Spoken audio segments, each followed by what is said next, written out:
അങ്ങനെ വർഷങ്ങൾ നീണ്ട മുനമ്പം ഭൂസമരം അവസാനിപ്പിക്കുന്നു. ഇന്ന് ചേരുന്ന കോർ കമ്മിറ്റിയിലാകും അന്തിമ തീരുമാനം. ഭൂനികുതി താൽക്കാലികമായി സ്വീകരിക്കാനുള്ള ഹൈക്കോടതി ഉത്തരവിന് പിന്നാലെയാണ് നീക്കം. മുനമ്പത്തെ ഭൂമി വഖഫ് ഭൂമി അല്ലെന്ന് ഹൈക്കോടതി ഡിവിഷൻ ബെഞ്ച് ഉത്തരവിട്ടിരുന്നു.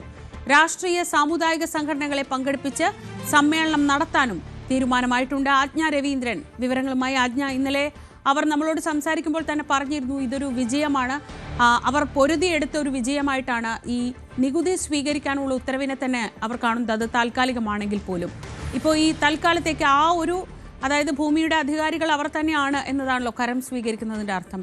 ആ ഒരു ആശ്വാസത്തിൽ ഈ സമരം അവസാനിപ്പിക്കുകയാണ്.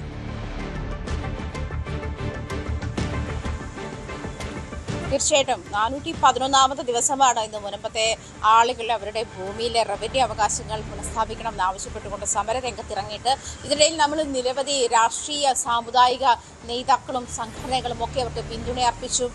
അതിനെ രാഷ്ട്രീയ മുതലെടുപ്പിന് എത്തുന്ന ഒരു സാഹചര്യമൊക്കെ എന്നുള്ള ആരോപണമൊക്കെ നമ്മൾ കണ്ടു കഴിഞ്ഞതാണ്. അതിനിടയിൽ ഈ 411ാമത്തെ ദിവസം അവർ പിന്മാറിയില്ല എന്നുള്ളതാണ് വസ്തുത. 4 വർഷമായി മുനമ്പത്തെ ആളുകൾ അവരുടെ ഭൂമിയിന്മേലുള്ള റവന്യൂ അവകാശം അവർക്ക് നിഷേധിക്കപ്പെട്ടിട്ട് അതിനിടയിൽ ഈ 4 വർഷത്തിനിടയിൽ അവരുടെ സാമ്പത്തികമായ ഭൂമി വെച്ചുള്ള സാമ്പത്തികമായ ഇടപാടുകളൊന്നും നടന്നിട്ടില്ല. ഈ ഒരൊറ്റ കാരണം കൊണ്ട് എന്നുള്ളത് കാര്യവും ദയനീയവുമാണ്.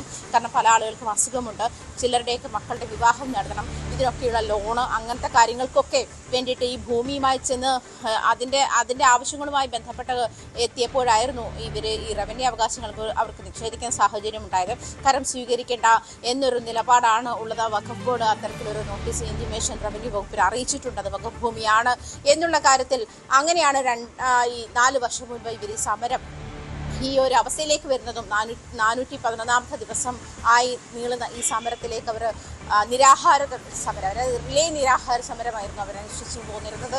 അങ്ങനെ ഒരു സമരത്തിലേക്ക് എത്തുന്നതും അങ്ങനെയാണ്. അതേസമയം ഹൈക്കോടതി ഡിവിഷൻ ബെഞ്ച് ഈ അടുത്തിടെ തന്നെയാണ് മുനമ്പത്തെ ഭൂമി വഖഫ് ഭൂമി അല്ല, അത് കൃത്യമായി മുനമ്പത്തെ ഭൂമിയുമായി ബന്ധപ്പെട്ടുള്ള ഡീഡിൽ, അതായത് സിദ്ദിഖ് സേട്ട് ഫാറൂഖ് കോളേജിന് 1950 എഴുതി നൽകിയ ഡീഡിൽ അത് വ്യക്തമായി പറയുന്നുണ്ട്. പ്രത്യേകിച്ചും അത് എഡ്യൂക്കേഷൻ പർപ്പസിന് വേണ്ടിയിട്ടുള്ളതാണ്. വഖഫ് ബോർഡിലേക്കുള്ള ഭൂമിയാണെങ്കിൽ അല്ലെങ്കിൽ വഖഫിലേക്കുള്ള ഭൂമിയാണെങ്കിൽ അതിന് സ്പെസിഫിക് ആയിട്ടൊരു ഇന്ന ആവശ്യത്തിന് ഉപയോഗിക്കുമെന്ന് സ്പെസിഫിക് ആയി പറയാൻ കഴിയില്ല. അത് വഖഫ് തീരുമാനിക്കുകയാണ് ചെയ്യുക ഭൂമി ഏറ്റെടുത്ത ശേഷം. അതല്ലെങ്കിൽ മറ്റൊരു പ്രധാനപ്പെട്ട ക്ലോസ് ഉണ്ടായിരുന്നത് സിദ്ദിഖ് സേട്ട് ഈ ഭൂമിയുടെ കൈമാറ്റ സമയത്ത് പറഞ്ഞിരിക്കുന്നത് ഫാറൂഖ് കോളേജിന്റെ അധികൃതർ ഈ ഭൂമി എഡ്യൂക്കേഷൻ പർപ്പസിന് ഉപയോഗിച്ചില്ലെങ്കിൽ എൻ്റെയോ എൻ്റെ ഹയേഴ്സിൻ്റെയോ, അതായത് അനന്തരാവകാശികളുടെയോ പിന്തുടർച്ചാവകാശികളിലേക്കോ ഈ ഭൂമി തിരിച്ചെടുക്കാനുള്ള അവകാശം, അല്ലെങ്കിൽ അവരിലേക്ക് തന്നെ വന്നു ചേരുന്ന അവകാശം, അതായത് വിദ്യാഭ്യാസ ആവശ്യത്തിന് ഉപയോഗിച്ചില്ലെങ്കിൽ ഇത് തന്നിലേക്കോ തൻ്റെ പിൻഗാമികളിലേക്കോ തിരിച്ചു വരുന്ന ഒരു സാഹചര്യമാണ് അതിൽ ഉണ്ടായിരുന്നത്. അങ്ങനെയാണ് വളരെ കൃത്യമായിട്ട് അതിൽ സൂചിപ്പിച്ചിരുന്നത്.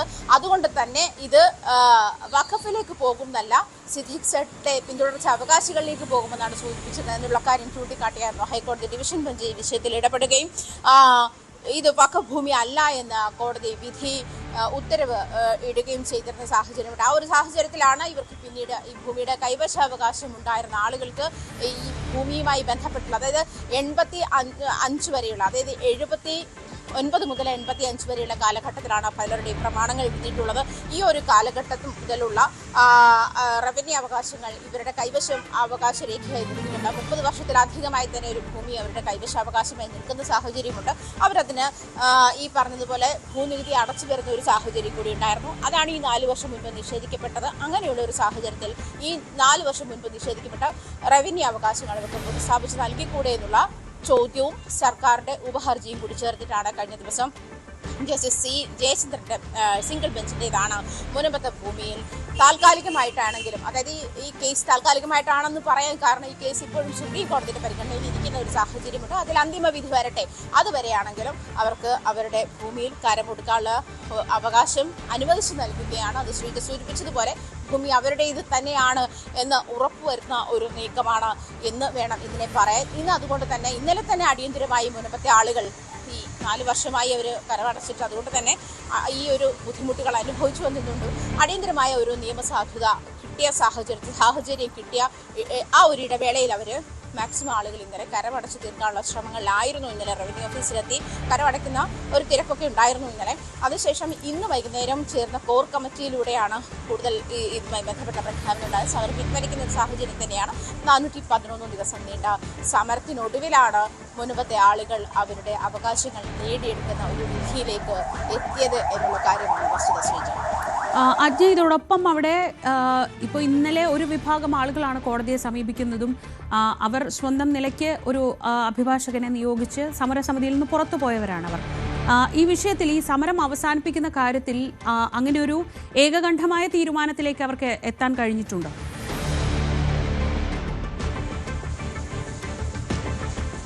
ശ്രീജ, ഈ സമരത്തിന്റെ കാര്യത്തിൽ പറയുമ്പോഴും സമരത്തിൽ പല രാഷ്ട്രീയ അനുഭാവമുള്ള ആളുകളുണ്ട്. സ്വാഭാവികമായിട്ടും ഒരു ഗ്രൂപ്പ് ഓഫ് പീപ്പിളിനെ എടുക്കുമ്പോൾ അതിൽ തന്നെ വിവിധ താല്പര്യങ്ങൾ, വിവിധ ഐഡിയോളജികളുള്ള ആളുകളൊക്കെ ഉണ്ടാവും. ആ ഒരു സാഹചര്യത്തിൽ തന്നെ BJP അനുഭാവമുള്ള ആളുകളുണ്ടായിരുന്നു. BJP അതേസമയം മുൻപത്തെ സമരം ഹൈജാക്ക് ചെയ്യണ നീക്കമായിരുന്നു എന്നുള്ളത് കോൺഗ്രസിനോട് അനുഭാവമുള്ള ആളുകൾ പ്രഖ്യാപിക്കുന്ന ഒരു സാഹചര്യമുണ്ടായി.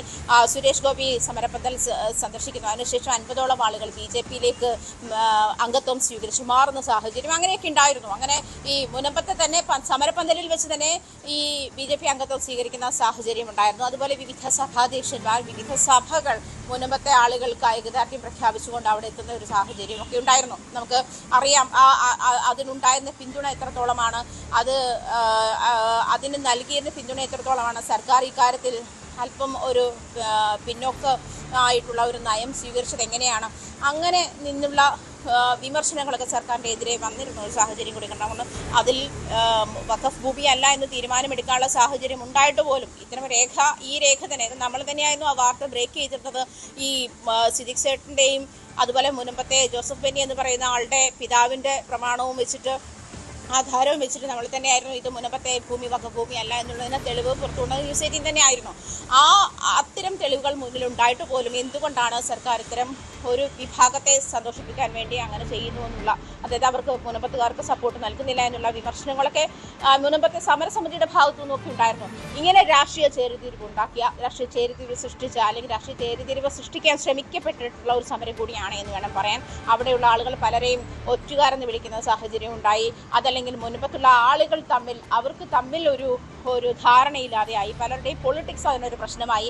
അങ്ങനത്തെ ഈ നിരവധി നാടകങ്ങൾക്ക് ശേഷമാണ് ശരിക്കും പറഞ്ഞാൽ ഈ സമരം, അതിൽ ജനുവിനായി ഈ സമരം നടത്തിയിരുന്ന ആളുകളുടെ ഒരു ലക്ഷ്യമെന്ന് പറയുന്നത് അതിപ്പോൾ അങ്ങനെ തന്നെ നീങ്ങിയത് കൊണ്ടാണ് 411 ദിവസവുമായി ആ സമരവുമായിട്ട് അവർക്ക് മുന്നോട്ട് പോകാൻ കഴിഞ്ഞത്. ഇതിൽ പലരും ആ ഭൂമിയിൽ തന്നെ ജീവിക്കുന്ന ആളുകളാണ്. അതല്ലേ അവർക്ക് സ്വന്തമായി അവർ തന്നെ സമരരംഗത്തിറങ്ങിയാലേ ഇത്തരം കാര്യങ്ങൾ, ഇത്തരം അവകാശങ്ങൾ പുനഃസ്ഥാപിച്ച് കിട്ടുകയുള്ളൂ എന്നൊരു ബോധം അവർക്ക് അതിനുശേഷം ഉണ്ടായി എന്ന് വേണം പറയാൻ. അതിനുശേഷം ഇവിടെ കേന്ദ്രമന്ത്രി സന്ദർശിക്കുന്ന അവസ്ഥയുണ്ടായപ്പോഴും അതിൽ നിയമഭേദഗതി വരുമ്പോഴും, വഖഫ് ബോർഡിന്റെ നിയമഭേദഗതി വരുമ്പോഴും ഈ ഭേദഗതിക്ക് അനുസരിച്ചിട്ട് ഹൈക്കോടതിയോ സുപ്രീം കോടതിയോ ഇടപെടൽ ഉണ്ടാകണമെന്നാണ് കേന്ദ്ര സർക്കാരും അന്ന് പറഞ്ഞത്. ആ ഇടപെടൽ തന്നെയാണ് ഹൈക്കോടതിയുടെ ഭാഗത്തുനിന്ന് ഉണ്ടായിട്ടുള്ളത്.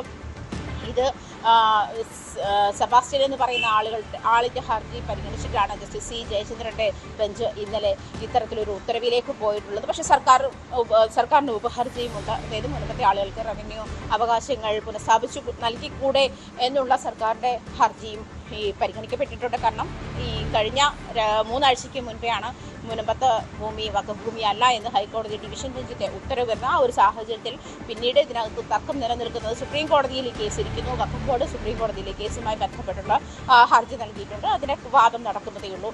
അങ്ങനെ ഒരു സാഹചര്യത്തിൽ അതിൽ അന്തിമ വിധി തരട്ടെ.